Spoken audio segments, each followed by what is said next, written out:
pretty harsh, wasn't it? This is why it's so important for soldiers to take care of themselves throughout their military careers. Military sick call allows for soldiers to ensure themselves of being at optimal duty status to perform their jobs.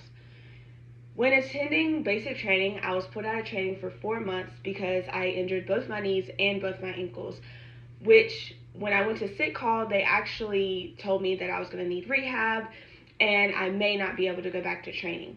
But once I was healed and I got out of rehab, I was able to go back into training. Injuries and conflict throughout military duty need to be reported throughout service for proper compensation. Common injuries may vary between male and females, but not all body types are the same. And during intense training can create injuries without proper knowledge of one's body and limitations. Male and female soldiers endure the same training but sustain different injuries. One of the main training processes to create issues is rucksack marches. Rucksack marches can vary from road marches to patrols. This is a preparation drill for carrying heavy loads in the battlefield. Ruck marches are at any point of the duty day and is determined by the commander of the unit. The weight and the length of the march is also determined by the commander. The weight can vary between 15 pounds to 100 pounds. Lower extremities are common locations where injuries occur. Soldiers endure blisters and infections on their feet, which make it difficult to walk and conduct normal day-to-day tasks. This is due to military boots constantly rubbing against the edges of their foot, which create pus-filled adhesions on the feet. Common infections a soldier may receive, especially when traveling through water, is trench foot. It is extremely dangerous because it can result in amputation and extreme surgery. Treatment for a soldier to seek medical help immediately after identifying the issues so they can be treated properly is encouraged. Another injury that is common in the lower extremity is stress fractures, which is what happened to me. Stress fractures are tiny fractures that can be seriously painful and to mildly painful. These can occur in the feet, ankles, shins, and knees. As stress fractures may not immediately disqualify a soldier to continue training, continuous strain on these fractures can become future problems, if not broken bones. Almost 50% of the military experience at least one or more injuries every single year, which results in over 2 million soldiers in need of medical attention a year. Pushing through the injuries allow for more injuries to occur.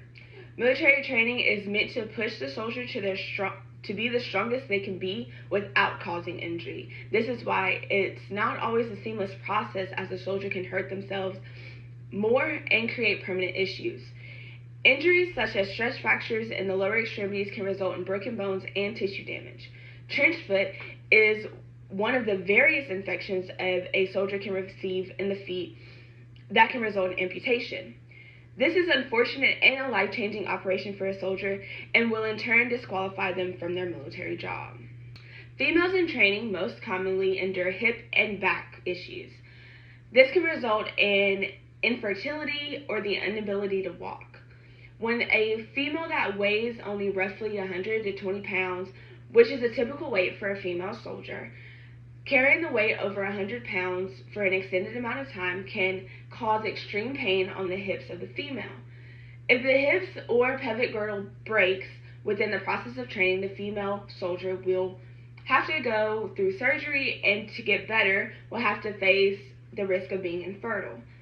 Many soldiers join the military in hopes to create a family, a career, and a lifestyle, both without constraining injuries that makes it difficult for a soldier to move on in the military life after disqualification or even retirement. The military has the facility to allow soldiers to address these issues properly.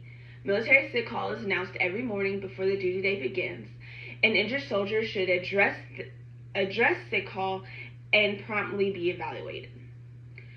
When receiving medical care from a medical professional, the soldier goes through a full evaluation. The soldier is asked what has happened to cause these issues and provides a plan to further support the soldier. The soldier may receive moderate medications for injuries to see if the problem is eliminated with little intrusion. For more complicated injuries, a soldier may be transferred to a medical hospital located on base to receive any intensive care. Once the problem has been identified as severe, the soldier will be introduced to remedial recovery. This remedial recovery may vary from rehabilitation, crutches, casts, time off duty, or extensive care. For body injuries that do not result in broken bones to result in rehabilitation, depending on the injury, is what rehabilitation is required for the soldier. Once the soldier has completed rehabilitation, the soldier then goes through another full evaluation to determine if they are fit for duty. This can be determined by x-rays, MRIs, or body scans. The soldier will receive a return to duty or an RTD, or a not fit for duty memo stating that the soldier will need to report home as they are not fit to continue military duties. In conclusion, females and males have issues with their bodies while carrying heavy weight on their backs, shoulders, and hips. As some of these injuries can be prevented, these facilities are in place for not so lucky situations. Going to sick call will give the service member assurance of their health. This also allows the soldier to know that it is safe to continue training without further injury. Going to see a doctor or medical professional does not make a soldier weak. Using common intelligence allows for the soldier to learn about their bodies and limitations. Go to sick call if needed to. Do not allow anyone to make you feel less than a hero. Thank you.